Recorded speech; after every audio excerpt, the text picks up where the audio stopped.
আলাইকুম প্রিয় ভাই বোনেরা, আপনারা সবাই কেমন আছেন? আজকে আবার গ্যালারিস থেকে নতুন একটা রেসিপি নিয়ে আসলাম। প্রথমে চুলায় প্যান বসিয়ে তেল গরম হলে বড়িগুলো লাল লাল করে ভেজে নিয়ে এভাবে পাটিতে উঠে তুলে নিয়ে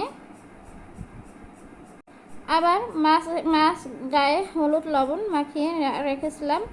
ওই তেলে আবার মাছগুলো ভেজে নিয়ে হালকা ভেজে নিয়ে বাটিতে উঠে নিলাম। এরপরে ওই তেলে বেগুনগুলো ঢেলে দিয়ে হালকা করে বেগুনগুলো ভেজে নিলাম। এরপর জিরা ফোড়ন, পেঁয়াজ, পরিমাণ মতো পেঁয়াজ, আদা বাটা, রসুন বাটা, সব মশলা একসাথে একটু কষিয়ে আলুগুলো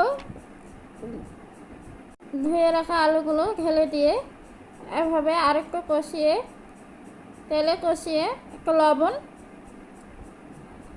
এরপর পরিমাণ মতো হলুদ, 2 চামচ হলুদ, এরপর আবারও একটু কষিয়ে ভালোভাবে কষিয়ে এর ফাঁকে আমি বলে রাখি, আমার রান্নাকে যদি ভালো হয়ে থাকে তাহলে সে ফলো দিয়ে রাখবো। সামান্য মতো কাঁচামরিচ দিয়ে আবার ভালোভাবে নেড়ে টমেটো ঢেলে দিয়ে আলু আর টমেটো একসঙ্গে মিক্স করে কষিয়ে ধীরে ধীরে এভাবে গায়ে মাখা করে কষিয়ে নেড়ে চেড়ে দিলাম। এরপর এভাবে এরকম যদি ভাজা ভাজা হয়ে থাকে তখন আরেকটু পানি দিয়ে আবারও নেড়ে চেড়ে নিলাম। এরপরে ভাজা বেগুনগুলো ঢেলে দিলাম। সব একসঙ্গে করে আবারও একটু ঝোলটা ফুটিয়ে নিয়ে এভাবে নাকড়ি দিয়ে একটু নেড়ে চেড়ে সমানভাবে করে দিতে হবে।